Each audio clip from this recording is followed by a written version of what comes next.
Sure, you should ask the family whenever they're willing to answer those questions. My client's just buried her husband today, and she's not answering any questions.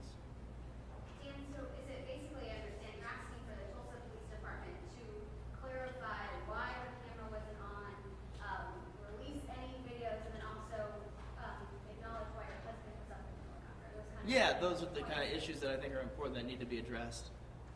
So Yes. are you saying that the Tulsa Police Department is lying about video? Because they said it doesn't exist. No, I'm not saying that they're lying about video. I'm just asking them to explain either they're in violation of their policy because she was not equipped with one of the triggering devices, or explain why, if she was in such fear for those 2 minutes, she didn't trigger the recording device.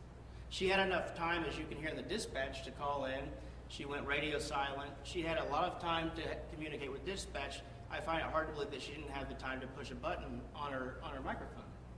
Are we at all touching at all on the case right now on the matter of Mr. Crutcher's estate and the contrast with what his family is asking for? I'm sorry? Are we at all going to touch on the matter of Mr. Crutcher's estate as it relates to his wife and what his parents are asking for? I don't think that they're inconsistent with one another. I mean, as the administrator of the estate, she's simply been appointed to investigate those issues relating to potential lawsuit. Okay, because I know the family are saying that they have control over the estate. From what I'm gathering, correct me if I'm wrong now, Ms. Jones and Mrs. Crutcher is saying that she now has control over the estate. Well, so when people say the Crutcher family, okay, there are Terrence's parents and his side of the family, and then there's Terrence's wife and children, which is who I represent. Under Oklahoma law, even without an estate being set up, she's the only person who has the authority to bring a wrongful death action. Even if the parents have custody over the children, it still have. Absolutely. Because she's the heir. She's the sole heir as the wife.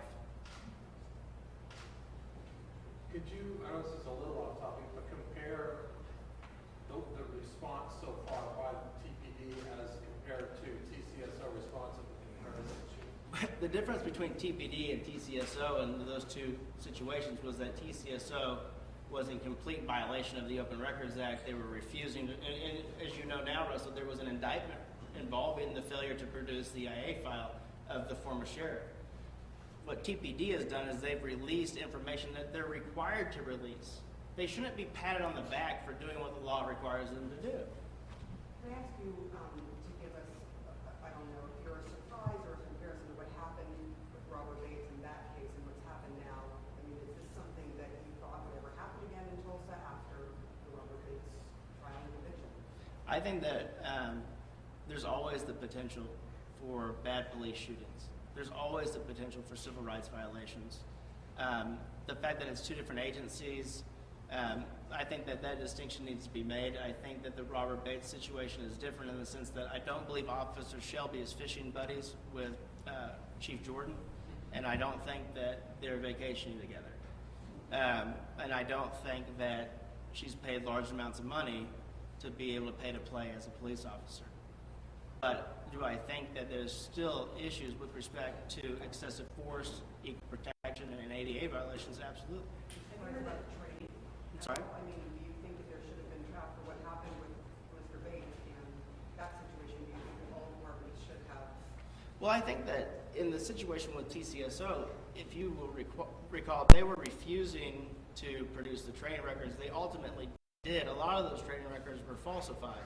I think that TPD should take it upon themselves to produce her training records. We've heard them make statements that she's a drug recognition expert and that she's had all this advanced training.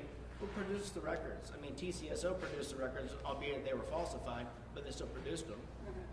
And we heard that Chuck Jordan was her supervisor when we come to the sheriff's office. Have I heard that? No, I haven't heard it.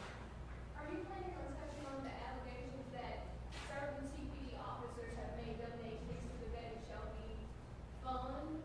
Is that something that you guys are looking into? Is maybe what you're keeping? I think that the district attorney has an obligation to look into that to the extent that any of those donations have been made by officers who are witnesses to this shooting. Anything else? We'll have more press conferences, but we've just been appointed as of Friday, so we've only had the weekend to look into it. But I'll be happy to produce and talk with any of you off camera. And if there's any documentation that I can give you, just let me know. Thank you.